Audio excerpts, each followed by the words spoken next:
பூப்பாறையில் உயர்நீதிமன்ற உத்தரவின் அடிப்படையில் 88 கட்டிடங்கள் இடித்து நீக்கிய சம்பவத்தில் பாதிக்கப்பட்ட குடும்பங்களுக்கு மறுவாழ்வு கேள்விக்குறியாக மாறியுள்ளது.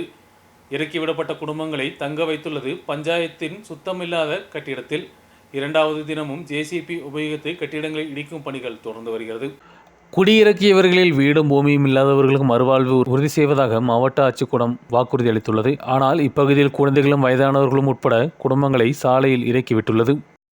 பார்த்து வேணும், தலையை வச்சுக்கிட்டு இருக்க முடியாது. பாத்ரூம்பு இந்த மாதிரி இருக்குது, தலையை வச்சுக்கிட்டு சாப்பாடு ராத்திரி மேடிச்சு கொண்டு வந்து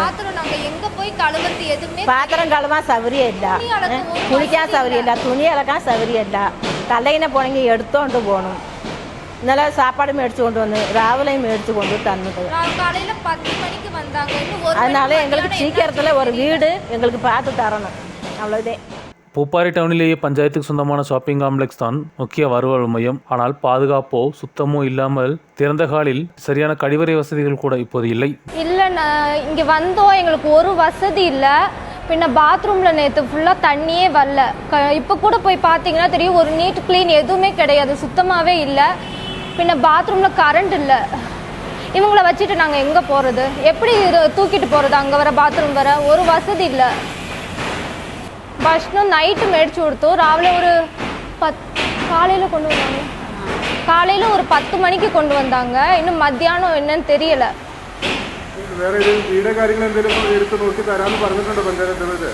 இப்போதைக்கு எதுவும் சொல்ல, பண்ணி தரோன்னு மட்டும் சொன்னாங்க. இன்னைக்கு அன்னைக்கு எதுவுமே சொல்லலை.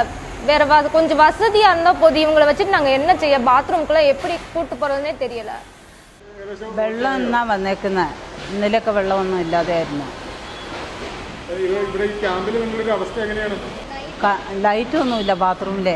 லயங்களில் தங்கியுள்ளவர்கள் தான் இறக்கிவிட்ட குடும்பங்களின் உறவினர்களில் அதிகமானவர்களும். உறவினர்களின் தொழில் நஷ்டமாகும் என்பதால் அவர்களின் வீடுகளுக்கு கூட இவர்களுக்கு செல்ல முடியவதில்லை. பூப்பாறையில் சொந்த வீடுகளிலிருந்து இறக்கிவிடப்பட்டுள்ள குடும்பங்களின் துயர நிலை தற்போது பரிதாபமாக தொடர்கிறது.